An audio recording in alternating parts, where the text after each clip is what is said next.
भारत के तड़ीपार ने एक स्टेटमेंट दिया है कि इतना नाम अगर किसी भगवान का लिया होता तो स्वर्ग मिल जाता। हमें नहीं पता स्वर्ग नरक होता है या नहीं होता। बाबा साहब अंबेडकर जी ने तो गॉड भगवान इसकी संकल्पना को ही ठुकरा दिया है और इसलिए बाबा साहब ने बौद्ध धर्म अपनाकर हमें एक नया मार्ग दिया जिसमें स्वर्ग और नरक, भगवान और शैतान और आत्मा का कोई कॉन्सेप्ट ही नहीं है। क्योंकि ऐसे बहुत सारे कुत्ते भोगते हैं।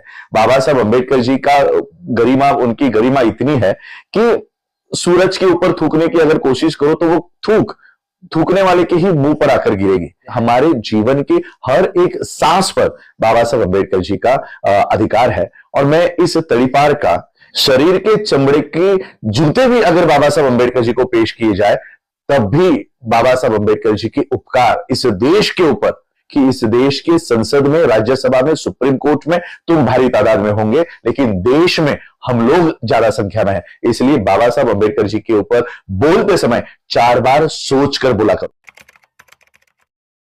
विश्व के सभी मेरे साथियों को राजरत्न अंबेडकर की ओर से जय भीम, नमो बुद्धाय। आज मैं एक विशेष कारण की वजह से लाइव आया हूं। ये सभी आप लोगों को पता होगा। कल भारत के तड़ीपार ने एक स्टेटमेंट दिया है कि अब अंबेडकर अंबेडकर अंबेडकर अंबेडकर करना एक फैशन हो गया है और इतना नाम अगर आप अंबेडकर का जपोगे तो स्वर्ग प्राप्त हो सकता है। ऐसे कुछ बकवास भारत के एक तड़ीपार ने किया है और इस बात का मैं निषेध करने के लिए भी आया हूं और ये बताने के लिए भी आया हूं कि बाबा साहब अंबेडकर, पहली बात तो यह है कि हम कोई भी बाबा साहब अंबेडकर जी को केवल अंबेडकर नाम से हम लोग कभी नहीं पुकारते। ये बहुत बड़ा अपमान भारत के संसद में भारत के संविधान निर्माता का आज खुलेआम हो रहा है। मैं धन्यवाद देना चाहूंगा विपक्ष के लोगों को कि उन्होंने ये मुद्दा उठाकर रखा हुआ है, भारत में उठाकर रखा हुआ है। विपक्ष के जितने भी लोग हैं सभी लोग इस मुद्दे के ऊपर बात कर रहे हैं। लेकिन मैं ये बात आज आपके थ्रू, क्योंकि मेरा जो ये पेज है इसका एक्सेस गवर्नमेंट के लोग भी करते हैं, कई सारे लोग करते हैं और इसलिए मैंने होम मिनिस्टर ये पद न बोलते हुए मैंने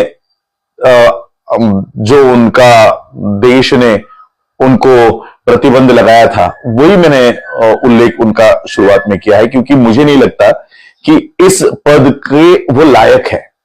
होम मिनिस्टर, एक देश का होम मिनिस्टर अगर ये कहे कि ईवीएम मशीन का बटन इतने जोर से दबाओ कि मुसलमानों को करंट लगना चाहिए, इस देश की 20% आबादी मर जाए, ऐसा अगर इस देश का गृह मंत्री, जिसकी जिम्मेदारी भारत के हर एक नागरिक की सुरक्षा करना होता है, अगर वो ऐसे स्टेटमेंट दे तो क्या ऐसे व्यक्ति को भारत का गृह मंत्री होना चाहिए? और इसलिए मैं उनको गृह मंत्री नहीं कह रहा हूं, जो तड़ीपारी उनको दी थी वो वही उनके लिए सही उपाधि होगी। मैं आज ये बात बताने के लिए आया हूं कि इनका कहना है कि इतना नाम बाबा साहब अंबेडकर जी का अगर आप जपोगे, जपते, किसी भगवान का जपते तो शायद आपको स्वर्ग मिल जाता। बाबा साहब अंबेडकर जी ने हमें जीते जी स्वर्ग जैसा ये देश हमारे लिए मुहैया करवाया है। अब सोचिए, सुबह हम उठते हैं, सबसे पहला हम क्या करते हैं तो पानी पीते हैं। बहुत लोग शहरों में अब ये फैशन फैड हो गया है कि उठते ही गर्म पानी पीना है। ये सुबह का पहला ग्लास पानी का जो हम पीते हैं, इस पानी के ग्लास के लिए भी बाबा साहब अंबेडकर हमारे लिए लड़कर गए हैं या अधिकार देकर गए। 1927 में महाड़ के चौदार तालाब का आंदोलन बाबा साहब अंबेडकर जी ने नहीं किया होता तो आज फिल्टर वाला पानी हमारे घरों में नहीं मुहैया होता। और इसलिए सुबह से लेकर शाम को, रात को थक कर हम अपने जब बिस्तर पर जाते हैं वहां तक बाबा साहब अंबेडकर जी ने हमारे लिए काम किया हुआ है। और इसलिए ये लोग जो कह रहे हैं कि इतना नाम अगर किसी भगवान का लिया होता तो स्वर्ग मिल जाता, हमें नहीं पता स्वर्ग नरक होता है या नहीं होता।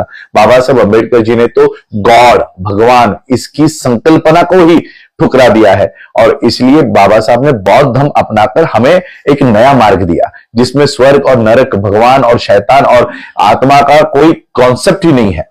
और इसलिए आज मैं आप लोगों को, मैं बाबा साहब अंबेडकर जी के परिवार का एक अंश होने के नाते, क्योंकि इस देश का ये कोई मामूली अगर कोई आरएसएस का या बीजेपी का कोई कार्यकर्ता बोलता तो शायद हम उसको देखते भी नहीं, क्योंकि ऐसे बहुत सारे कुत्ते भौंकते हैं। बाबा साहब अंबेडकर जी का गरिमा, उनकी गरिमा इतनी है कि सूरज के ऊपर थूकने की अगर कोशिश करो तो वो थूकने वाले के ही मुंह पर आकर गिरेगी। लेकिन इस देश का गृह मंत्री अगर ये बात संसद के अंदर करता हो, आरएसएस की प्रोग्राम में नहीं, बीजेपी के प्रोग्राम में नहीं, संसद के अंदर करता हो, ये देश के लिए और इस देश के संविधान निर्माता का एक बहुत बड़ा अपमान इस देश के गृह मंत्री के द्वारा है। और इसलिए मैं इस बात का खंडन करने के लिए, इस बात का विरोध करने के लिए आज मैं ये लाइव आया हूं। बाबा साहब अंबेडकर जी, हमारे जीवन के हर एक सांस पर बाबा साहब अंबेडकर जी का अधिकार है। और मैं इस तड़ीपार का, इसके चमड़े के, इसके शरीर के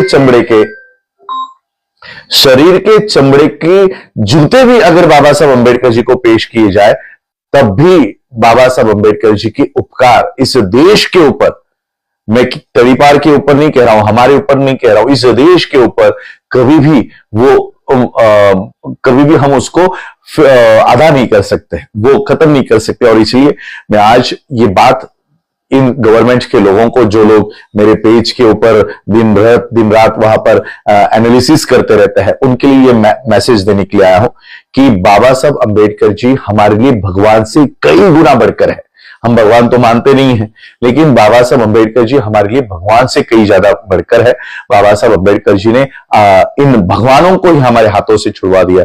और मैं ये कहना चाहता हूं, अगर आपको कांग्रेस का विरोध करना है तो उस शब्द में कीजिए, बाबा साहब अंबेडकर जी का सहारा लेने की आप लोगों को जरूरत नहीं है। और इसलिए बाबा साहब अंबेडकर जी ने जो हमारे लिए काम किया हुआ है, ऐसे करोड़ों लोग हैं।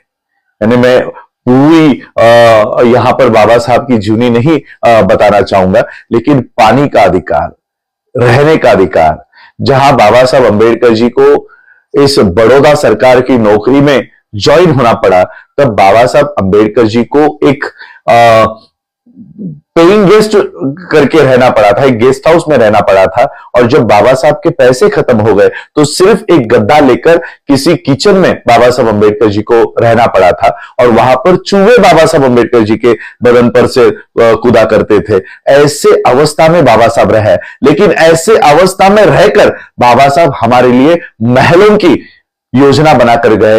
बाबा साहब अंबेडकर महलों की प्लानिंग करके गए हमारे लिए। और केवल भारत में ही नहीं, आज पूरे विश्व में हमारे आलीशान घर है, ये केवल और केवल बाबा साहब अंबेडकर जी के आंदोलन का, बाबा साहब अंबेडकर जी के संविधान का ये सारा किया धरा है। और इसलिए ये इस देश का गृह मंत्री अगर इस तरह से इस देश के संविधान निर्माता के अगर अपमान करता है, तो मैं कड़ी शब्दों में उनकी निंदा करता हूं। और आइंदा से मैं इस देश के चलाने वाले लोगों से ये अपील करना चाहूंगा, मैं हमेशा कहा है कि इस देश के संसद में, राज्यसभा में, सुप्रीम कोर्ट में तुम भारी तादाद में होंगे, लेकिन देश में हम लोग ज्यादा संख्या में हैं। इसलिए बाबा साहब अंबेडकर जी के ऊपर बोलते समय 4 बार सोचकर बोला करो। बस इसलिए इतना ही कहने के लिए मैं आया हूं। और कड़ी शब्दों में मैं इस देश के तड़ीपार की निंदा करता हूं। धन्यवाद। जय भीम। नमो बुद्धाय।